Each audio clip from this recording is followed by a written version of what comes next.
All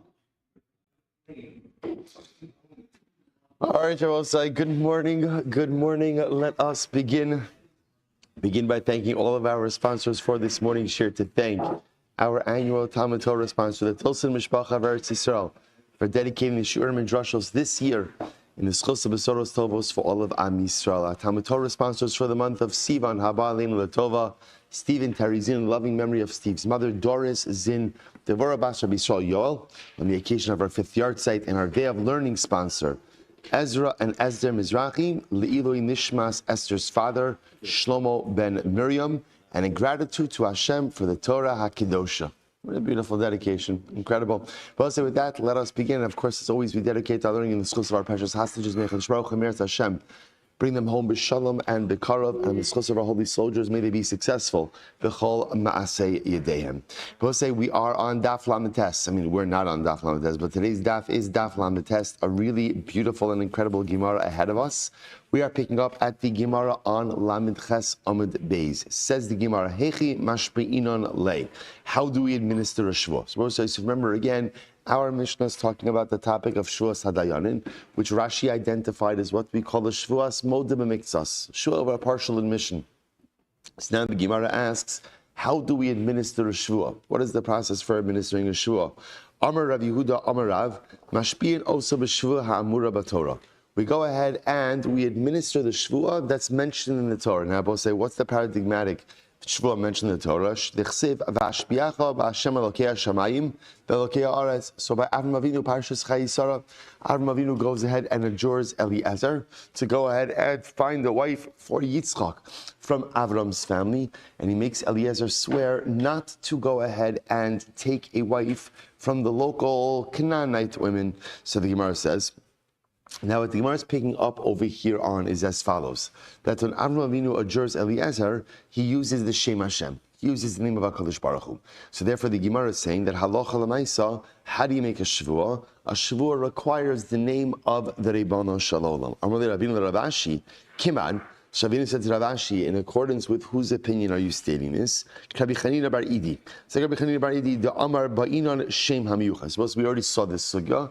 Rabbi Chanina bar Idi is the opinion that says that you need the Shem Yuchad, Yud Hey and Vav Hey. That when adjuring someone, you must use that 4-letter name of HaKadosh Baruch Hu. Amar lei, said not necessarily. I feel Tim Rabbanon. It could even be in accordance with the Rabbanon. How so? Damri b'kinuin. I remember the Rabbanon say that you don't have to use the Shem HaMiyuchad, right? You don't have to use the explicit name of HaKadosh Baruch Hu, but you could even use a kinui. Now, saying a kinui can mean a couple of different things. What could kinui mean? Number one, it can mean, let's say, actually a descriptor name, Rachum L'Chanun, or it can mean Ado Noi, a different name. But the point over here is it does not need to be the 4-letter name of HaKadosh Baruch Hu. The Gemara says, V'naf Kamina. So therefore, again, if what we're trying to understand over here, the Gemara says, Hey, right? How do we go ahead and make a Shevuah, right? What's a Shevuah? So the Gemara says, using the example of Eliezer. Now, we assume that what was unique about Eliezer's Shevuah is that Va'ashpiacha B'Hashem Elokei Hashamayim, that he's adjuring him with the name of Hashem. Now we're saying, no. You have to use a name of God, but it need not be an explicit name of God. It could even be a descriptive name of HaKadosh Baruch Hu. If that's the case, then what are we gleaning from Eliezer? So this is incredible. V'nafka mina, t'sarech la'atfusei cheftza biyadei. That when taking a Shevuah, you must be holding on to a holy object. Now, what does this mean? Take a look at Rashi. Rashi says, "Latfusei chafza ka'amar o sefer Torah o tefillin." Now Rashi says over here like sefer Torah or tefillin. Ka'avram de'atfusei le'Eliezer bris milah. Now, both remember again when Avram Avinu adjures Eliezer, he says to Eliezer, "Sim na yadcha tachas yirechi." So Eliezer placed his hand on Avram Avinu's leg, on his thigh, and he swore not literally on Avram's bris milah, but again by the bris milah. So the bris milah was the cheftza of kedusha. The bris milah was the sefer Torah, so to speak, of Avram Avinu. So the same way that there was what we call in halacha, what's called in halacha, nikitas chayfetz, right? He took a ritual object and he swore over that object. For Eliezer, it was swearing over the bris milah. Actually, the Maharal in Gur Aryeh has a whole interesting discussion about What exactly happened? Did Eliezer literally place his hand on Avram Avinu's thigh? Is that what he did? Or that, no, he just swore over Avram Avinu's bris milah. All right, again, interesting. Seems to be a Pasha Pshat, Rashi, and others understand that. No, Eliezer, and actually, Maral also points out that this was a common way of swearing an oath to someone else as well. Again, especially after bris milah. But again, Rashi, Pashpan Rashi, is that he swore, he placed his hand on Avram Avinu's thigh, and he swore over the bris milah. The idea over here is that he took an object. He swore over an object, and again, he swore by the bris milah. Okay, the Rava, as Rava said, Hai Daina. The Ashba Ba'Hashem Elokei Hashemayim Naaseh Kimi Sheta B'Dvar Mishnah V'Chozer. And was in accordance with Rava. What does Rava say?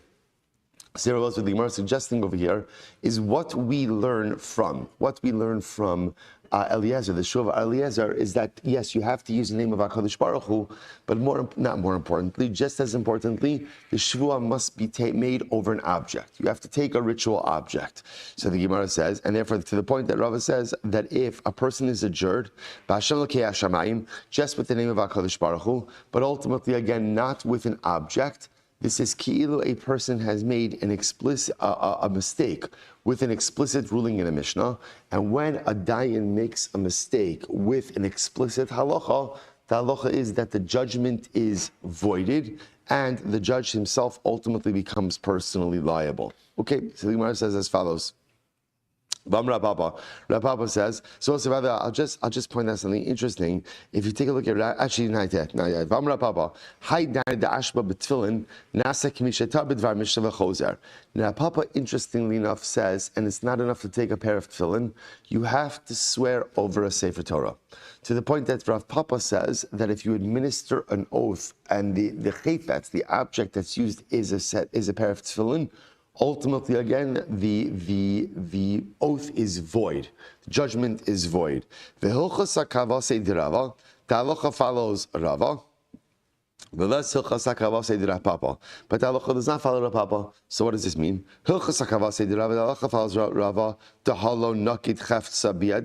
So again, the halacha follows Rava in that one must take an object in their hand when going ahead and swearing. And if you take an oath, if you administer an oath without the chefts, without a ritual object, the oath itself is void. The Gemara says, but the halacha does not follow Rav Papa in that what? Shevuos say, interesting enough, so essentially the halacha is like this. You have to swear, right, using a ritual object, but it doesn't have to be a Sefer Torah. It could be tefillin as well. Any holy object ultimately, again, can be used for a shua. Now, interestingly enough, I'm going to show you this Rashi now, but we're not going to do it until the end of the surah. We're going to delve into it. Look at Rashi, be Sefer Torah. Sikra Rashi. Mia Sefer Torah Ba'ina. Now Rashi himself says, as much as the Gemara says that, so he paskin like Rava, we don't paskin like Rav Papa. We paskin like Rava, then we're taking a Shevuah, you have to swear over a holy object. But unlike Rav Papa, who says it has to be a Sefer Torah, we paskin could even be a pair of tefillin. Even be a pair of tefillin. Rashi points out, interestingly enough, that as much as we paskin against Rav Papa, that even tefillin works, l'chatchila, you would adjure someone over a Sefer Torah. Over Sefer Torah. Then Rashi says, Ubedarasenu batlu harishonim shvua da'oraisa lefi sha'ansha gadol v'tiknu ligzar alav arur ba'asara. So I'll say, and then Rashi says, by the way, we don't do shvuas anymore. We don't do oaths anymore. And in fact, he says the Rishonim already went ahead and were mevatel the concept of shvuah, because as we're going to see in the coming daf, ultimately the penalty for a false shvuah is so severe. And actually the end of Maseches Sota discusses the idea that unfortunately honesty and integrity was lost in certain generations as a result of the death of certain great people. So Rashi points out that we don't really do shvuos anymore. Instead he says what we do is this concept called an arur. Arur essentially is a form of almost like excommunication in front of me. We'll see all of this before. When we stopped doing Shevuos, what exactly happened to precipitate, the cessation of Shevuos? We'll see. We're not in that sugya yet, but in Meretz Hashem we'll see it. But just pointing out over here that on one hand, you have Rashi saying ideally Shevuos should be done with a Sefer Torah. So right, not. But although tefillin will work, Of course, a shvuah requires the name of HaKadosh Baruch Hu as well, requires both of these things. And then Rashi telling us, but halacha l'maisa, we don't really do this anymore. Okay, good. Let's go back to the Gemara. The Gemara goes on.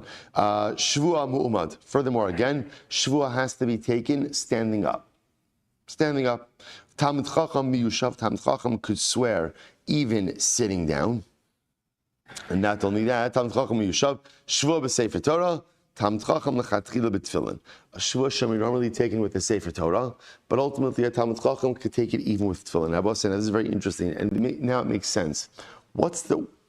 Why is it that we would, even though we just passed before that halacha doesn't follow Rav Papa, therefore you could swear using tefillin or a sefer Torah. So why would we ideally use the sefer Torah for shvuah? Why? Because it creates a certain sense of reverence for the shvuah. Right? That's really what it does. A person, you take out a sefer Torah, a person swearing over a sefer Torah. So again, it certainly lends a certain sense of awe and reverence to the entire process. What the Gemara is highlighting over here is that a Talmid Chacham doesn't need that. Right? A Talmid Chacham would have that same awe and reverence even with tefillin. Same idea. Normally you have to take a shvuah standing up. Why? Once again, sense of awe, reverence, respect. Talmid Chacham will have that same awe, reverence, and respect even sitting down. Incredible. Now, both saying, now get ready. Now get ready. We are about to do just overwhelmingly incredible and beautiful Gemara for the next amud and a half. Life-changing Gemaras. Life-changing Gemaras. Tarabanon. Shevuos hadayanin. So again, we'll say Shevuos hadayanin. Afi belshona ne'emar. So ultimately, again, now we're going to see what this means in a little bit. We're literally translated, Shevuos hadayanin, Afi belshona could even be made in any language. Could even be made in any language. The Gemara says, Omrim lo, we say to the guy taking the shvuah, Hevi odea, top of Lamites, 39a. Shekala olam kulo nizdaza b'shah shamar HaKadosh Baruch Hu b'Sinai, lo sisa Hashem Hashem Elokecha lashav. So no, Beis Din now is talking to the person about to take the shvuah, and we say to him, no, that the entire world shook. The entire world shook when HaKadosh Baruch Hu gave the second of the 10 commandments, and he said, do not take Hashem's name in vain. Okay, get ready. All the other averos in the Torah says vinake, which means you can be cleansed. Tshuva is possible. You can be cleansed from the avera. V'kan ne'emar lo yinake. Here it says, you will not be cleansed. So severe is Shevuas Shav. So severe is a false oath that Lamaisa there is no atonement, there is no return, there is no tshuva. Again, that requires a lot of clarification. We'll see. The Chalaver Shebetorah, Nefra'in Mimenu, the Kan Mimenu Mishpachto.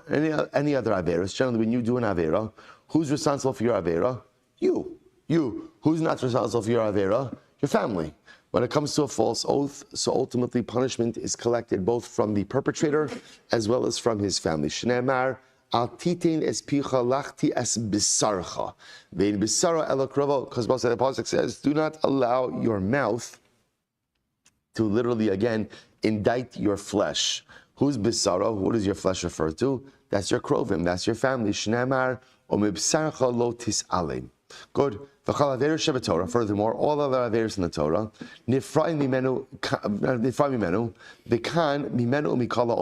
Furthermore, all other averos, in general, when you do them, so who's responsible for them? Me, the perpetrator. Right here by Shevuos Shav, ultimately, again, a false oath impacts me and impacts the entire world. Shene'emar, Allah v'kichesh. And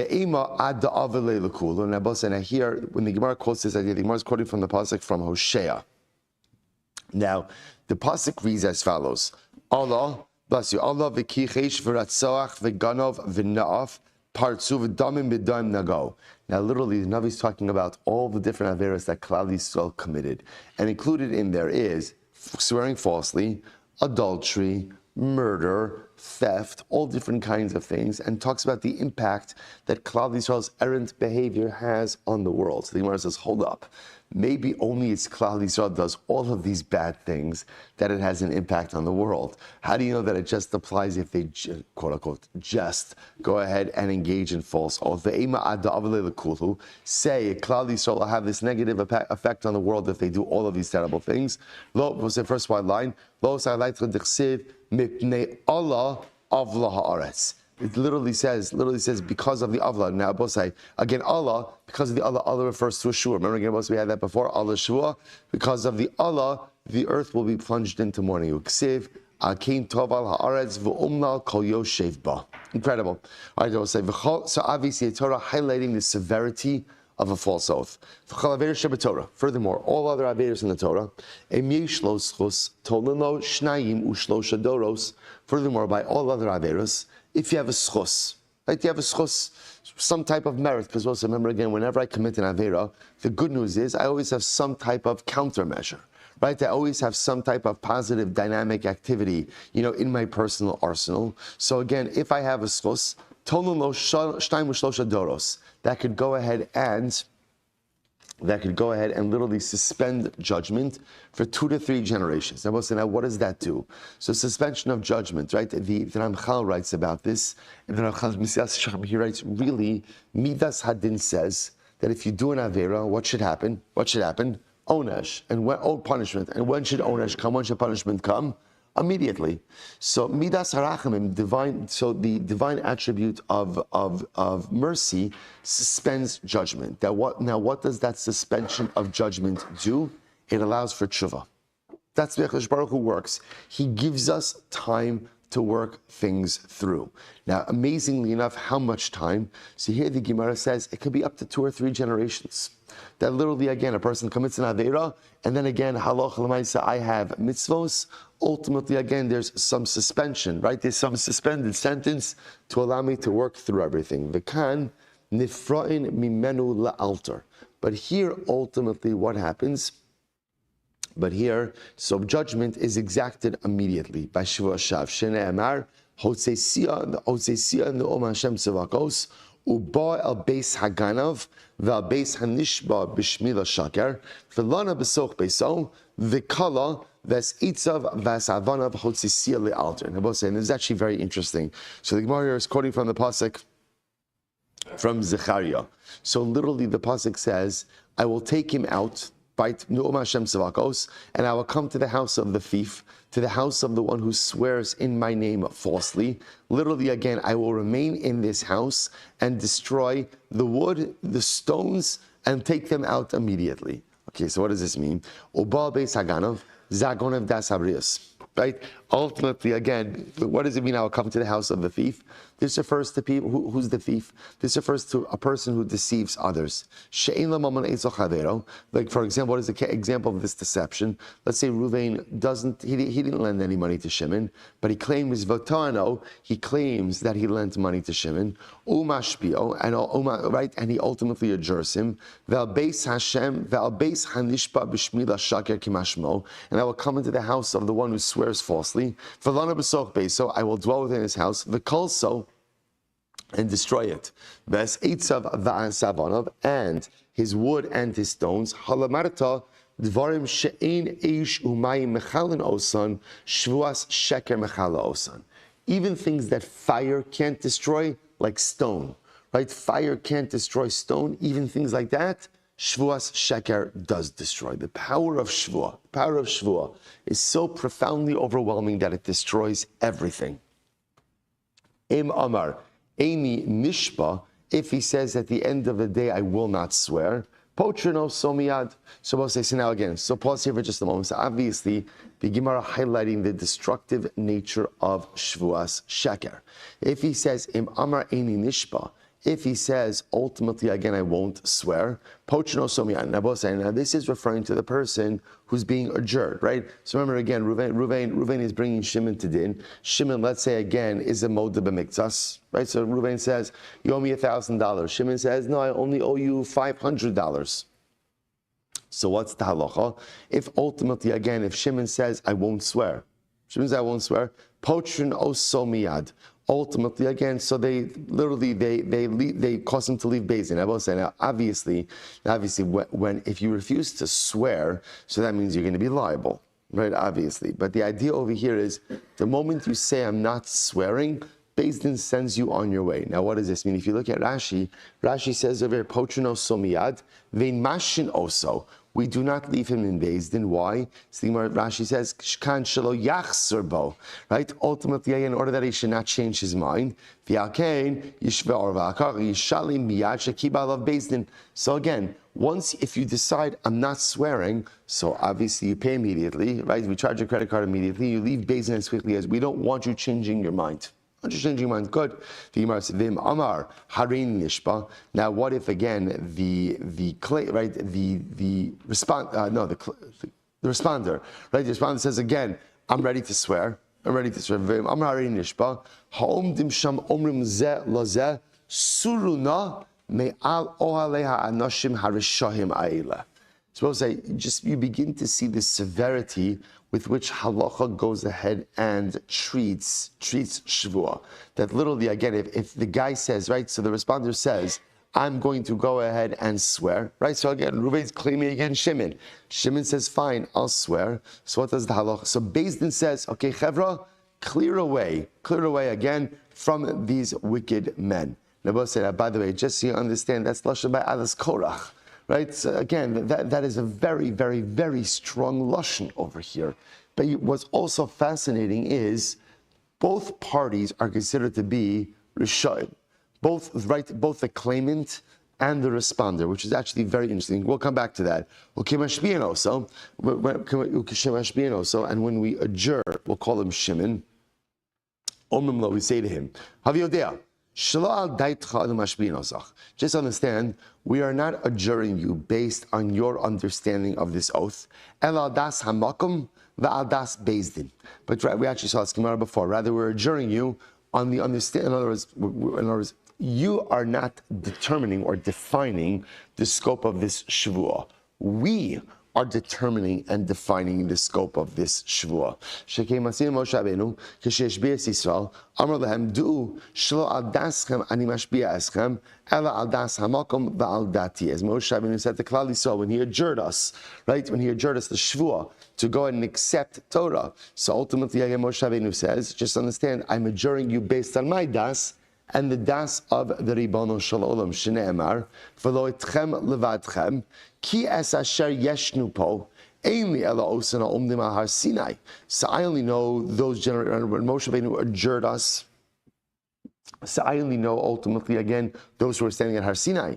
How do I know? The Gemara says, Doros haboim, v'gerim ha'asidim le'eskaya minayin. Somebody said, this is truly beautiful. How do we know that when Moshe Rabbeinu adjured us, right, with the Torah? Because remember, we undertook a Shevuos to uphold Torah. How do I know that that Shevuos applies to those who stood at Har Sinai and those who came later on, right? And even those who converted? How do I know? Talmud Omar, ve'is asher einenu. So the Gemara says, because the pasuk says, even those who are not here, everyone was included in Klal Yisrael. Future generations of Jews, future generations of Gerim, all were included in the original Shevuos at Har Sinai. Incredible. So the Gemara says, which by the way, I will say, there's an interesting discussion in general about whether or not a ger is allowed to say the bracha of Shelo Asani Goy. Right? What does a ger say? Because after all, again, if you think about it, conceptually, it's not true. The Baruch Hu made this person a guy, and then they decided to convert. So it's an interesting machlokes in halacha. There is a school of thought that says, no, a ger is ultimately, again, allowed to the bracha shelo asani guy. Why? Based on this Gemara. Because if you understand that the neshamas of gerim, ultimately, again, were included in the original Shevuos at Har Sinai, so that means, to a certain respect, HaKadosh Baruch Hu, it's interesting. HaKadosh Baruch Hu, you're right, maybe didn't make this person Jewish, but HaKadosh Baruch Hu made this person a ger. Now that might sound strange, because a ger, of course, is a Jew, but Lamaisa, again, HaKadosh Baruch Hu marked that neshama in a certain way, almost like in a way of binding it in an irrevocable way with the destiny of Klal Yisrael. It's fascinating, because again, a ger is included in the Shevuos of Har Sinai. Incredible. Incredible. The Gemara says as follows. So I only know say that the Shua of Moshe Rabbeinu included the mitzvahs that Klal Yisrael received at Har Sinai. Mitzvahs hasidos leis chadish. He go mikra megillah minayin. How do I know this is fascinating? How do I know that the Shua of Moshe Rabbeinu, the Shua of Moshe Rabbeinu, included mitzvos that would be introduced later on in Jewish history as well? Talmud Lomar, Kimu v'kiblu. The pasuk says Kimu v'kiblu, Kaimu mashe kiblu kvar. Ultimately, again, they upheld that which they already accepted. So amazingly enough, the Shevuos at Har Sinai applied to all the mitzvahs that would be given at Har Sinai, and also applied ultimately again to any mitzvahs that they would accept in the future. It was an all-encompassing Shevuos. Incredible. The Gemara says, "My afhi bilshon nemar." So now the Gemara just jumps back for just a second. When the Gemara introduced this sugya on the last line of Lamed Ches Amud Beis, so the Gemara used lashon of afhi bilshon nemar, which sounds like over here that Shevuos Hadayanin could be made even the lashon of the Gemara is even in any language. So Gemara says, what does that mean? Even in, right? Even Shevuos Hadayanin can be in any language. So Gemara says, what does this mean? My afhi bilshon nemar kidisnan. These are the things that can be said in any language. Parsha Sota, right? The Parsha of Sota. Vidui Meiser, which means the confession. Biarti HaKodesh Min Habayis, which is the statement that says, I've dispersed my tithes. Kriya Shema, Tfilah Shmona Esrei, Birchas Hamazon, Ushvuos Ha'edus, Shevuos HaPikadon, V'Amar Nami, V'Kamar Nami, Shevuos Hadayon, and Afi B'Lashon Nemar. And therefore, again, the Gemara, the Braisa, is adding on to this. Is, by the way, also Shevuos Hadayonin ultimately again could also be said in any language. Amar Mar. So what's the Gemara says? Amar Mar. Omrim lo. We say to the responder, Hevi Odea. Shakala olam kulon is daza b'shah Hashem HaKadosh Baruch Hu lo sisa Hashem Hashem Elokeach halashav. So we tell him again before he takes the shul. We say to him, understand the severity of not taking Hashem's name in vain, not taking a false shvuah. Because when HaKadosh Baruch Hu gave the dibra lo sisa, do not take my name in vain, the entire world shook. So why is that? So the Gemara says, my time, but why did the world shake when HaKadosh Baruch Hu gave over lo sisa? If it's because it was given over at Har Sinai, well, if that's the case, Eser Dibros Nami Isyai. Remember, again, all 10 commandments were given at Har Sinai. So why is that unique? Ve'elu mishum dechamira. It must be because Shvuas Shav, a false oath, is so severe. Omi chamira, is it so severe? Vatnan, Elohin kalos, asevelo sase, chutz milo sisa. Right? What are examples again of kalos? Right? They'll call them more lenient mitzvahs and averos, and asein lo sase. Right? Positive commandments and prohibitions. Those fall into the category of kalos, except for lo sisa. Now remember again, taking Hashem's name in vain, technically speaking, is a lo sase. The Gemara says, okay, even though it's a lo sase, it doesn't fall into the category of kalos. So what's the next category? Chamuros, more severe averos. What does that refer to? Zokrisos umisos bezdin. This refers to kares, right? Things that carry kares and misas bezdin. Velo sisa imahen. And lo sisa is included in the category of krisos umisos bezdin. So I will say, that's pretty amazing. That's really amazing. Right? Taking a false oath, taking Hashem's name in vain, is included in the category of capital cases. Kares and misas bezdin. But still, okay, so if it's in that category, then the whole world should shake any time someone does something that's chayiv kares or misas bezdin. Why is Shevuos Shav unique? Elakidiktani taima v'chalaveros shabator ne'emar b'hem v'nakei v'kan ne'emar lo yinakei. You want to know the reason why it's so severe? By all other averos in the Torah, the pasuk says v'nakei, you can be cleansed. Tshuva is possible. Tshuva is possible. By Shevuos Shav, lo yinakei. No tshuva. No tshuva by Shevuos Shav. The Gemara says, 1 second. Is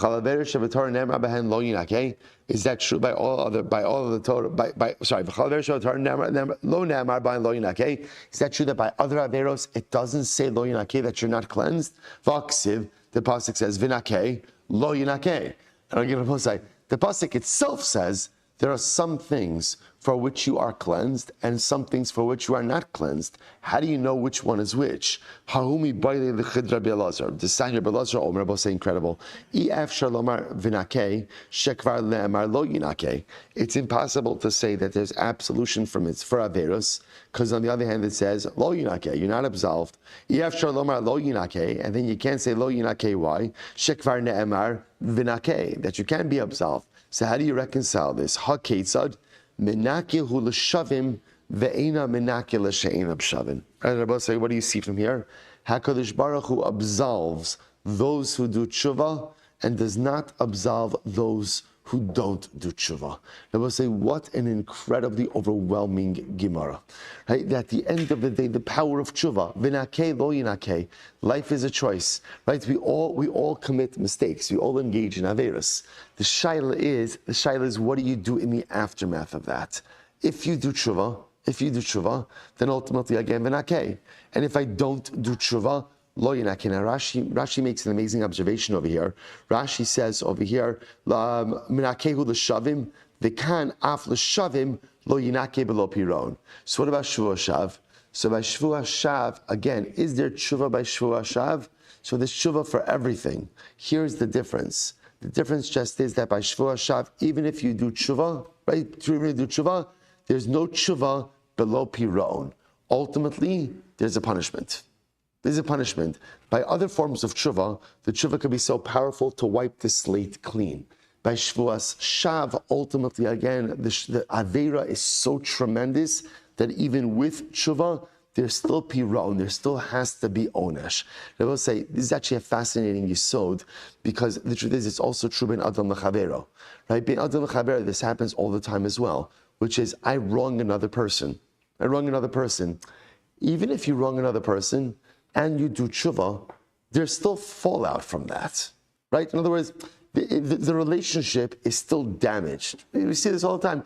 I could say you're sorry. I can apologize, even like a heartfelt apology. When you hurt someone, that hurt remains. If you think about it, Shevuos Shav is a personal trespass against HaKadosh Baruch Hu. So what we're saying over here is, can you do tshuva for Shevuos Shav? Of course you can. But at the end of the day, there's a residual trauma to the relationship that often cannot be undone. It remains. You hurt another person, you could say you're sorry, they could accept your apology. The relationship is probably, under certain circumstances, is forever changed. Cannot be put back to what it was before. Shevuos Shav, you could do tshuva, but even with tshuva, there's piron, there's still going to be fallout from that. Incredible. The Gemara goes either kol aveir shebetorah,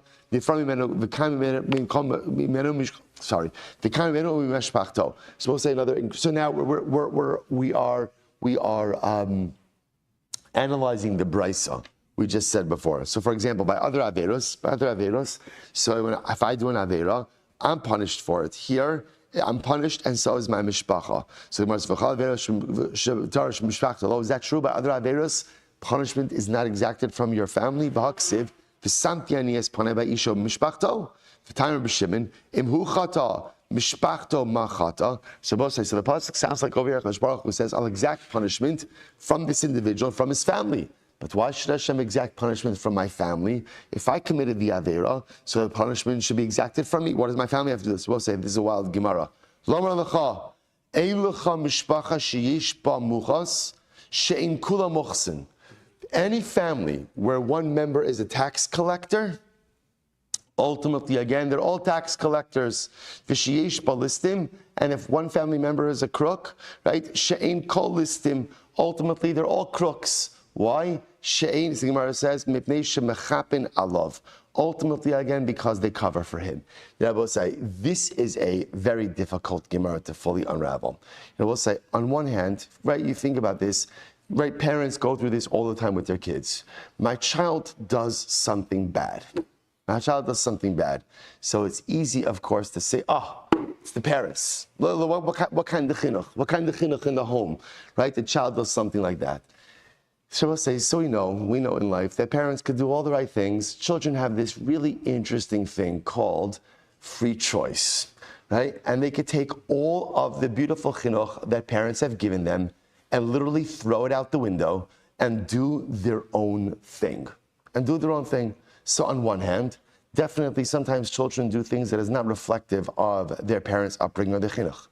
What the Gemara is sensitizing us to is, however, when our children behave in a certain way, it is incumbent upon us as parents to introspect and to look at how we are living, and to look at the home that we are building, and to look at the chinuch that we have given. Why? Because when our children do certain things, we are not guilt-free. We are not blameless. Am I at fault? No, that's too strong of a word, because my child, especially as they get older, has free will. But if my kid is behaving in a certain way, in a consistent fashion, if my children is exhibiting certain character traits in an ongoing fashion, I have to introspect. And I have to ask myself, is it possibly coming from me? Is there something in my home? Is there something in my life? Is there something in the way that I live? Again, and there's this fine line. Is it my fault? No, it's very important to understand. Especially, I'm talking about like adult children. They have the ability to make their own decisions. But at the same time, this child grew up in my home. This child grew up under my tutelage. This child grew up with my chinuch. So as such, am I totally uninvolved in this result? No, and that's what Chazal are saying.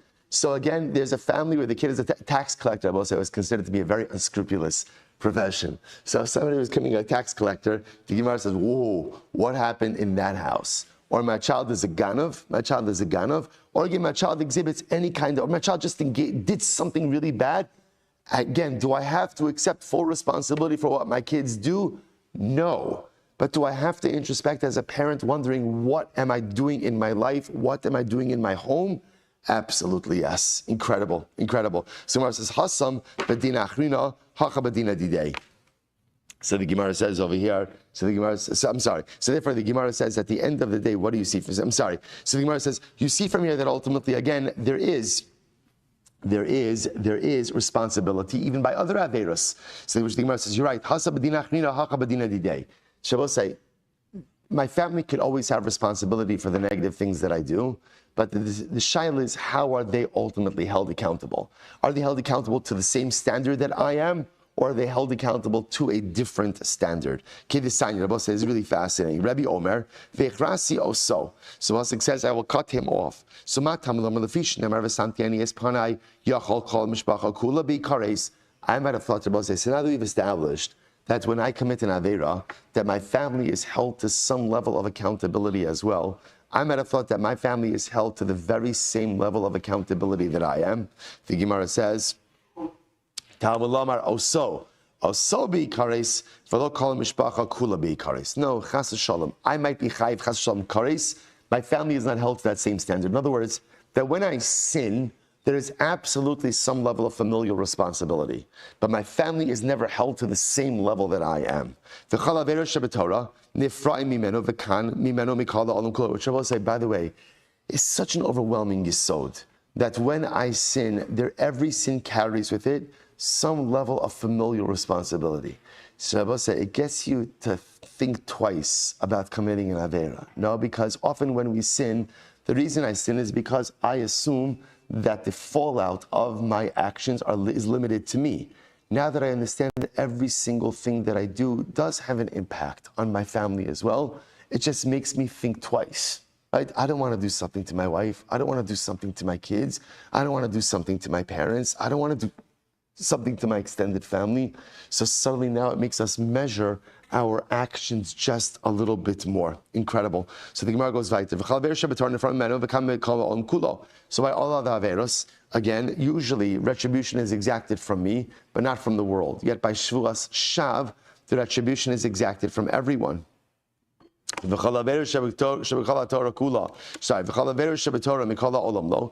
true? That by other averos, retribution is not exacted from the world? V'aksiv v'kishlu ishba'achiv ishba'avon achiv melami shekol yisrael arevim zeh bazeh. I will say, but it's not true. Whenever we commit an avera, there is mutual responsibility. I'm responsible for your averos. You're responsible for my averos. So at the end of the day, it's not just by Shevuos Shav. It's by everything. Amid Beis Rabosai. Hasam, this is incredible. Sheyesh biyadam limchos v'lo michu. Shabbos, so ultimately again, no. But in other cases, when is there collective responsibility? When I have the ability to stop someone else or to object to someone's avera, and I fail to do so, then there is collective responsibility. But at the end of the day, if I don't have the ability to object, then there's not collective responsibility. By Shevuos Shav, ultimately, again, there's collective responsibility, even if I can't object to someone else's errant behavior, which is tremendous. Again, we'll see why that is. So the Gemara says, okay, let's analyze this. Ma'ika ben Rishon de Mishpachto l'Rishaim de Alma. Now, we'll say, now the Gemara uses the following lashon. So what is the distinction between Rishaim of the world and Rishaim of my Mishpach? Now, when the Gemara uses the phrase Rishaim, Risham over here means people who have the ability to object, but don't object to my errant behavior. So again, what's the chilik between if those Risham are in my family or in the world? Bein tzadikim de mishpachto tzadikim dama. Tzadikim over here refers to people who have no ability to object. So whether they're tzadikim in my family or tzadikim in the world. So here we go. So the Gemara says, "Who b'shar averas bedine." So generally, if I commit an avera, I am held accountable for the punishment, for the din of that avera. Urisham de mishpachto bedin chamar. The Risham of my family, that refers to family members who have the ability to go ahead and object to my errant behavior and fail to do so. They don't get the same punishment I get, but they still get a more severe punishment. The Rebbe said, do you hear this? If you are a family member and members of your family, your children, your spouse, someone else is doing something wrong, and you don't do anything about it, you let your kids continue down a negative path and you don't stop it, you're held responsible. You're held responsible. Even for adult children, you're held responsible, right? Again, not the same level of responsibility as the perpetrator himself, but again, a second-tier responsibility. Or Risham Da'alma Bedin Akal. And again, Risham Da'alma refers to people who are outside of the mishpacha, but still have the ability to object and don't do so, still a lower level of judgment. And I will say, so in general Averus, the perpetrator gets the highest level of punishment. Family members who can object but don't do so, second-tier punishment. Outsiders who can object and don't do so, third tier. Okay? Tzadikim, the Gemara says, tzadike dahacha, dahacha ptiri. Tzadikim, whether they're in the family or outside of the family. Now again, what does that mean, tzadikim? Tzadikim are people who either are unaware of what's going on, can't have an impact on what's going on, are not held culpable at all. Okay, so we'll say that's the realm of general averus. Gabe shvua. What about again by shvua? Gabe shvua. Hu urishon de mishpachto b'dinei. So we'll say when it comes to shvuas shav. So what's the halacha? Who? So the perpetrator. Urishon de mishpachto. Urishon de mishpachto means what? Family members who have the ability to stop this type of behavior, and don't do so, are held similarly accountable. Rabbi say, you hear this? So again, the person who takes the Shevuos Shav and his family members who have allowed for the cultivation of this type of personality are all held accountable to the same level. Risham Da'alma Bedin Chamar. Ultimately, again, Risham outside of the family are held liable to one tier below. Utzadiki dahacha bedin hakal. Ultimately, again, and tzadikim in the family, tzadikim on the outside. And I will say, who are tzadikim? Tzadikim ultimately, again, are people who, Allah again, seem to have no involvement in this, yet are still held responsible. Now, I will say, now, what does this mean? Hold on for 1 second. Let's do two more lines. Imamar, Ein Nishba Potrin also, ultimately, again, now, let's say, again, the respondent.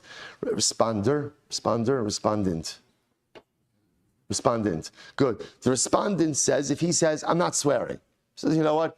He came to Daf Yomi, he was like, I'm out, right? I'm out. I'd rather pay the money, right? I'm out, which again is what we would prefer. So what happens? Good. We see Haslacha. Which I both say, by the way, I just want to point out, what's the beauty of this Gemara? The beauty of this Gemara is it allows the respondent to save face. Why? We'll say, the best way to conduct a negotiation is how? Where no one has to admit that they're wrong, right? If everybody can walk away from a negotiation feeling that they're right, that's the best way. What's the beauty of this Gemara? Someone could say, you know what? I'm not going to swear, I'm going to pay. And he could hold his head high, right? Because otherwise, before this Gemara, you would have said, if a guy says, I'm not swearing, I'll pay, what is that essentially? What is that? An admission of guilt. Now, suddenly, what is it? An expression of profound piety. I treat Shevuos so carefully that I'd rather pay money and not take the Lord's name in vain. It's godless. It's godless. What it allows a person to do is save face without having to admit guilt. So again, but if, however, Shimon says, no, I'm still going to swear him. Amar harini nishba, ha'omdim sham omrim zeh zeh, suranami al alei anashim ha'ela. So the Gemara says, I don't understand. Now, we'll say, what it sounds like over here, so let's say Shimon says, I'm swearing. So now what does the Beis say? Okay, Chevra, make way, right? You might want to get out of here because the ground is about to open up. It's not going to be good. And I will say, it refers to both of them, the claimant and the respondent. It claims to both. So the Gemara says, I don't understand. Bishnamahu de kamishtaba kai bisura. So the Gemara says, I don't understand. I understand why we're referring to Shimon, the swearer, as a bad guy. But why Ruvain? Right? Ruvain, the claimant, Ruvain is the guy who lent Shimon money. I don't understand. Like, why is he included in this statement of Rishayim? To which the Gemara says, I'll tell you. The Gemara says, Shimon ben Tarfon Omer, Shevuos Hashem tieh ben shnehem. Ultimately, we'll say, when a person takes a Shevuah, that Shevuah is between two people, between the claimant and the respondent. There are two people involved in that Shevuah. Melamed shechala Shevuah al shneim. It teaches us that the Shevuah ultimately, again, devolves upon both of them, and there is liability ultimately, again, for both of them. Now, why? They both say, take a look at Rashi. Top Rashi on the daf. This is actually wild. Rashi says, chala al shneim, sheshneim ne'enashin ba. Both parties are punished for a Shevuah. How so? Shalo diktek limsor mamono biyad ne'eman ubao lidechil Hashem. This is wild. So the swearer, I understand why he's going to be liable. What about again the claimant? What about Ruvain? Ruvain, why are you lending money? Why are you engaging in business with dishonest people? So I'll say it's fascinating. So they're both held liable. One for swearing and one for engaging with people who are not of good credibility. Don't hang around and don't do business and don't lend money with people who lack credibility. Both say, by the way, there's another reason also, which is, the halacha is, it's brought down in Shulchan Aruch, the halacha is, you are not allowed to lend money without witnesses, and you are not allowed to pay back loan without witnesses. And in fact, the Kitzur brings down, the Kitzur says, if you do so, you are in violation of Lifnei Iver Lo Sitein Michshal. So you see from here, the only way to run into a situation like this is how?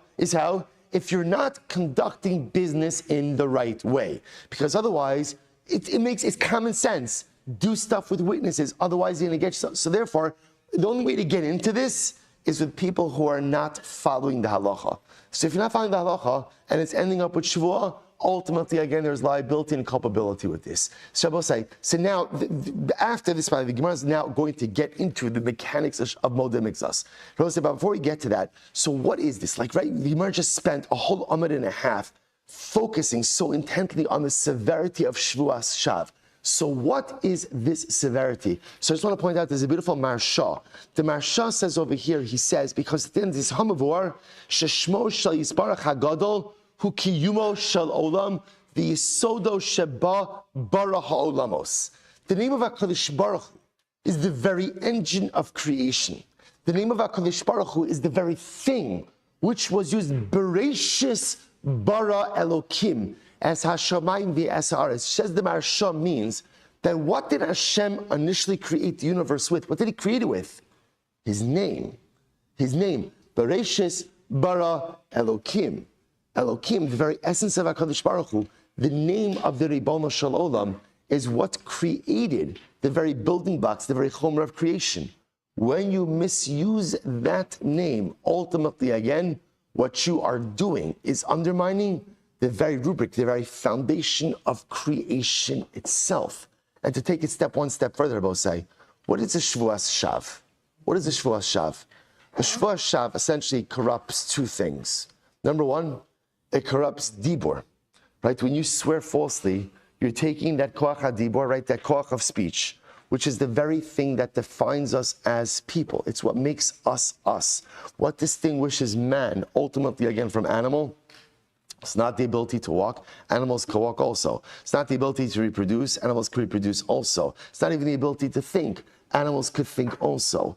What sets aside man ultimately again from animal is Rahman Malala, like Onkelos calls it, speech. A false oath is the fundamental corruption of speech. It fundamentally undermines all speech. And therefore, halacha l'maaseh again, the Gemara says, that when this goes ahead and occurs, so at the end of the day, what is man doing? He's fundamentally undermining his very self. So you're undermining the world. You're undermining Bereshis. You're undermining yourself. And then what else? What else does Shevuos Shav do? Shevuos Shav also is the ultimate trespass. Ben Adam L'Chavero. If you swear falsely, that means nothing's sacred. Right? You can't take anyone at their word. You can't do anything. So, you understand what happens? When you take a false oath, you're undermining creation, being Adam Lamakom, right? Ultimately, again, you're undermining human relationships and integrity, being Adam Lechavero, and you're undermining your very essence, the power of your speech, being Adam Li'atzmo. So when you take this false oath, you've eroded every single pillar upon which the world stands. The Gemara says you do something like that, an unforgivable offense, fundamentally undermining anything and everything that holds the world up. All right, well, so stop over here today. Shkoyach, tremendous Gemara. All right, Chevron, have a great day, everyone. Plenty of prayer.